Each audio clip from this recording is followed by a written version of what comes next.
Hey guys, what if I told you the biggest danger in life is playing safe?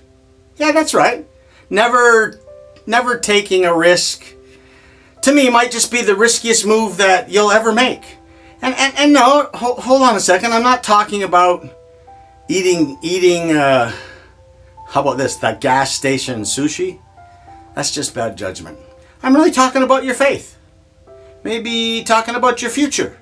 And talking about, the life that God designed for you. Hey guys, I'm Mark. Welcome back again to the Bible and Life Journey. Today we're going to dive into a powerful truth.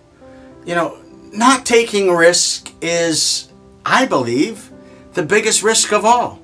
And before you grab your helmet and think, I'm about to push you off a cliff or something, in the name of faith, relax. This isn't about recklessness, my friends. It's about what I believe.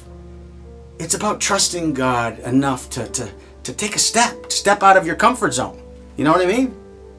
So let's go through some of these different points. All right, how about this one? Point number 1. Playing it safe isn't safe. What does that mean, Mark?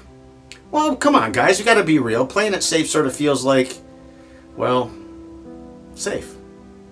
But according to Jesus, burying your gifts isn't safe at all. It's dangerous. So guys, in the book of Matthew, chapter 25, verse 25, it tells us a parable of the servant who said, I was afraid and I went out and hid the gold in the ground.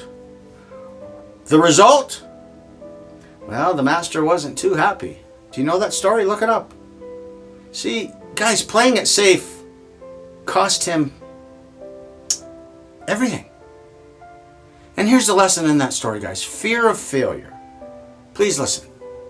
Fear of failure leads to guaranteed failure. It really does. Doing nothing for God is riskier than stepping out and trying. Right? So how about we throw a little humor here into it? Think about it. We'll talk about Noah. How about what if Noah said, God, building an ark is too risky.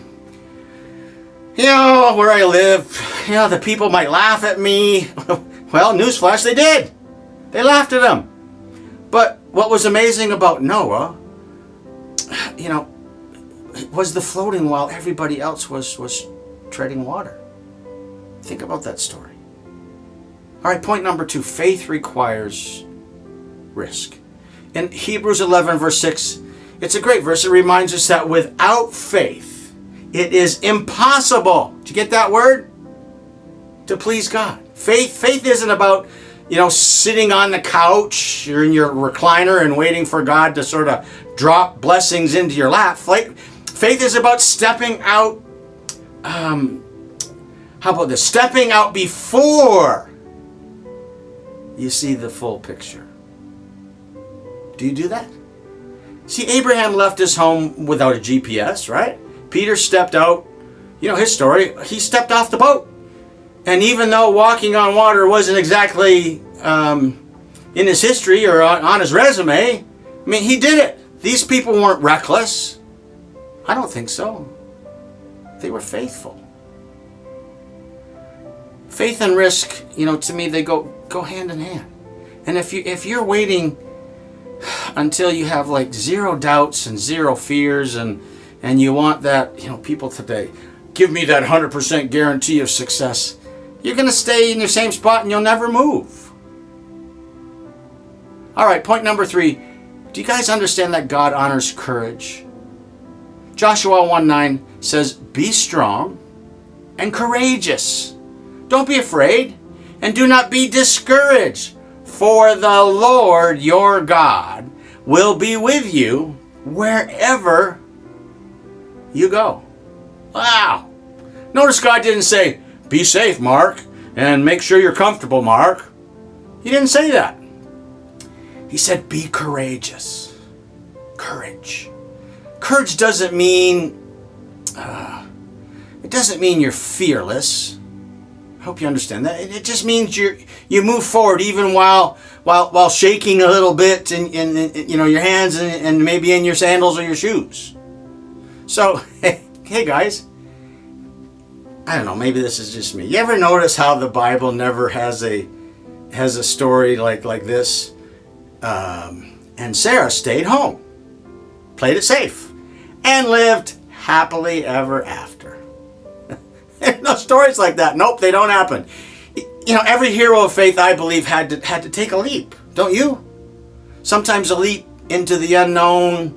Sometimes a leap into Daniel. Okay, the lion's dead. Daniel didn't exactly RSVP to that sleepover, but his courage honored God. That's awesome.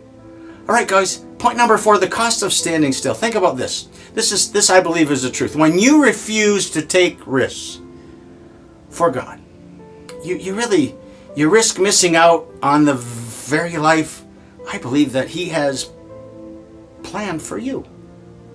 Right? Another verse here, James 4:17 says, if anyone knows the good they ought to do and doesn't do it, it is the sin for them.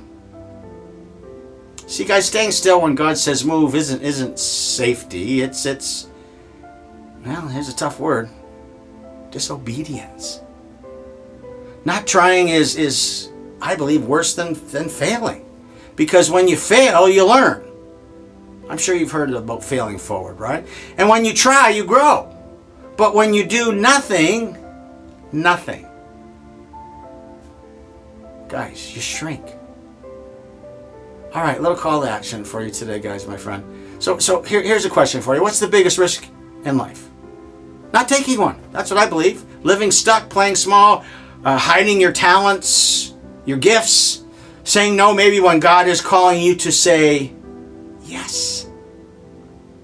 So I always like to challenge you, and this is my challenge for you today.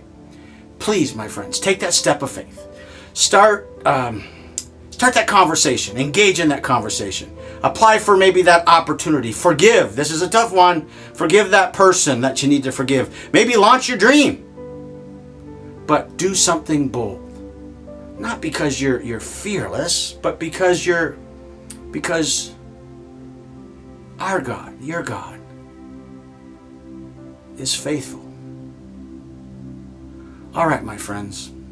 So please listen to me. Don't be the person, don't be the guy who says, well, I didn't risk anything, but hey, never got hurt. Yeah, you might not get hurt, but you also never fly. Ouch. Let's go back to Noah for a sec. Remember, Noah built the ark. Peter walked on water. David faced Goliath, the giant. Right? Why?